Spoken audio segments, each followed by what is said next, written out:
Hello, everybody, and welcome to another episode of the Kayvman Show. Today, we're talking about saying yes to stress, how and why we should say yes to stress. I've obviously done an episode on this. I've touched on it a couple of times before. This is expanding on it because a lot of people had previously asked questions about it and just kind of wanted to hear a little bit more. And sometimes it's nice to actually hear it again from a different angle. So we're going to talk about this. This seems to be the biggest thing that people got from the whole mental game section that I did. It seemed to be that the saying yes to stress model is what most people want to hear more about. So someone asked me a question basically about how they said, yeah, I agree you should say yes to stress. I had a couple of these things. I agree you should say yes to stress and embrace it, but you also have to manage your stress load. You do have to manage your stress load. You don't say yes to everything. You say yes to the things that are happening right now, right? The things that are already here, that are already in your life. That's what you say yes to. You don't need to say yes to taking on more and more things. No, actually quite the opposite. When you say yes to the things that are already in your life, something comes in where your brain kind of realizes like, yo, I don't want to just continuously say yes to things, stressful things outside of myself in the future. Actually, you end up being able to say no to the things that don't serve you or that waste your time. They did a study on and you can look this up, I don't know specifically on the details, but essentially they looked at top performing professionals in every industry. And the one common thread they found with these people is that they were able to say no to what they don't want to do. And when I say don't want to, I mean things that they had realized don't serve them or don't move them forward in their path, things that don't inspire them. So this is not about saying yes to everything. It's about saying yes to what is in front of you right now. And when I say yes, it doesn't mean that you necessarily, that doesn't dictate your behavior. It dictates your emotional response. This is really an internal, really spiritual thing that you do with what is going on in your life right now. And just essentially the feeling of stress, the feeling of overwhelm, the feeling of challenge. You're saying yes to challenges. Now, why do you do it? Because when you say yes to stress, when you say yes to challenges, when you say yes to the obstacles in your life, what happens is you get a physiological response called a challenge response. The yes response is the challenge response.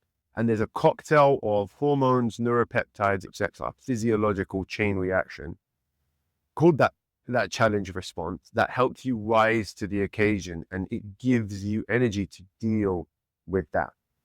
Or at the very, very least, make peace with it so you're not stressing yourself up. Now, when you say no to stress, there's a lot of paradoxes here, so I hope you're following. If you say no to stress, you get what I call the defeat response, right?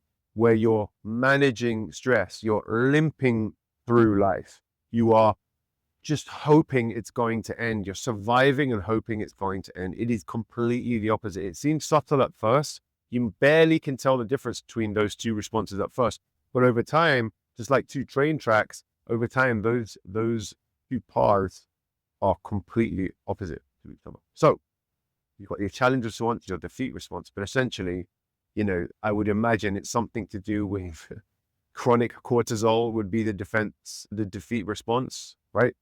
And a spike in cortisol and testosterone would be the challenge response, and dopamine and all that stuff. But ultimately, it doesn't really matter what those specific chemicals are that are flooding through your system. What it is this is functional and this is this.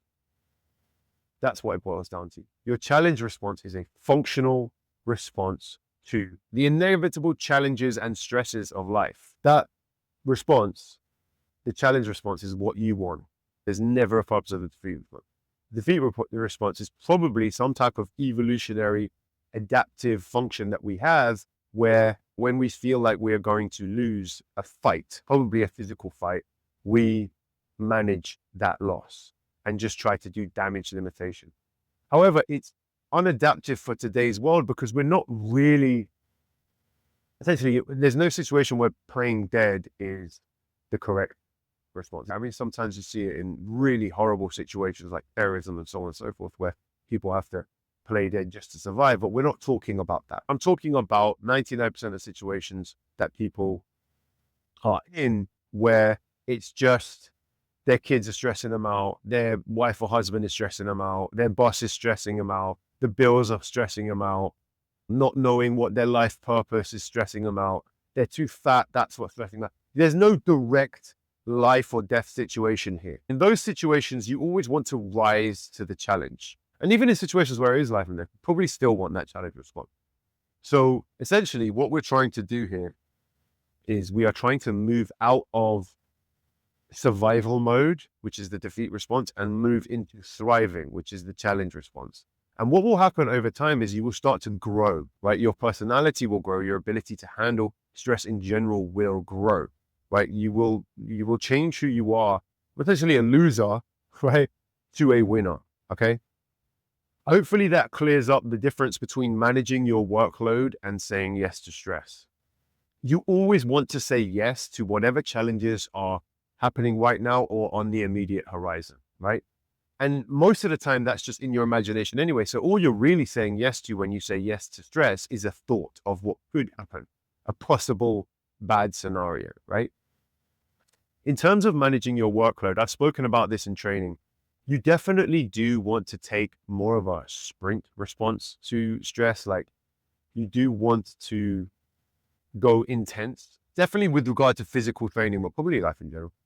You want to take a high intensity approach as opposed to a high frequency approach, right? So cortisol, for example, works better with spikes and recovery. Like energy works better with spikes and recovery rather than constantly being on. Cortisol is not meant to constantly be on. Your energy is not meant to constantly be responding to threat. It's meant to respond to a challenge or a threat with intensity and then go into recovery, right? And then as the situation passes, you go back to sort of just relaxing and enjoying yourself. So you do want these kind of spikes. And that's what you tend to get when you say yes to stress is you embrace the challenge, you get a spike of energy, right? And then once the situation has been dealt with, or it just doesn't need to be dealt with in this moment, you get that kind of relaxation response where your body and your brain can recharge. It can relax, it can be at peace, and it can recharge, right? And that is how you handle the challenges of life with these kind of spikes and this relaxation.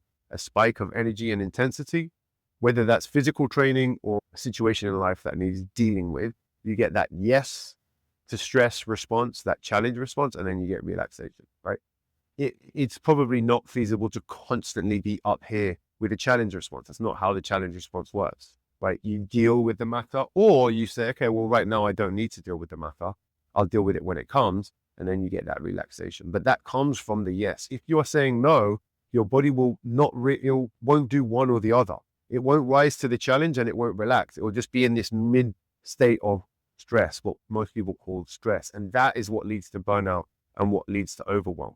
Sometimes I say to people, you want to keep your knife sharp, which means instead of constantly dealing with challenges all the time at a very, very mid level, deal with the challenge, or which training, physical training is one of those things. Deal with the challenge, well and with intensity, and then put it away and relax and just get on with your life. And that's what keeping your knife sharp is all about. If you have any questions, let me know. I think I covered pretty much everything. As you get more in touch with that challenge response versus the defeat response, you will find that you have enough clarity to say no to the things that don't serve you. You'll have the clarity to not overwhelm yourself, right? And you'll see clearly, this moves me forward in my project or goal or path or purpose, right? I say yes to this thing and I say no to this thing. Say yes to what is in this moment. And then what you'll find is you'll get the clarity to find out what your next move is, what your next step is. And if we're talking about fitness, like what workouts you should be doing and what workouts you don't need to be doing, what foods you should be eating and what foods you don't need to be eating, what is worth your time and what isn't, right? So if you're busy and you need to kind of manage your schedule because you have kids or a job or whatever, and you also want to get your fit, as you say yes to the challenges of life, as you get that as challenge response, you'll actually find it easier to say no to things that are pointless and a waste of time. When you are stressed out, meaning you've got that defeat response, you're not really able to say no to things because you're weak and you kind of just take whatever is coming your way. kind of a slave mentality, right? Which most people probably have, right? The, worker bee mentality. You're just constantly buzzing around doing things without any quality. So essentially, yes, you can do this. You have something in your life right now that's stressing you out. Almost everyone has it. Okay. Say yes to it. You can do it right now while you're listening to this video or watching it. You can say yes to whatever it is. It will come up. I promise you. Your brain will be like, this situation is really pissing me off and is really wearing me down. And I don't know what to do about it. And I don't feel like I'm winning. Find that situation and realize you've been resisting it, right? Align with it. Say yes to that situation, right? Doesn't mean that it's going to get worse when you say yes to it. Quite the opposite, both metaphysically and physically. But what will happen is you will get a cocktail of chemicals in your body, electrical signals in your body that make you, instead of trying to push the situation down, rise to the situation. All you have to do is say yes to that situation. Say yes to that stressor, or say yes to the stress you're feeling in your body right now, and watch what happens to your body. It's kind of unpredictable. You don't know exactly what will happen to your body, but you'll know that it's good. It will feel better and you will perform better. So say yes to that challenging, stressful situation. Observe your challenge response and let me know what happens. And I'll catch you in April.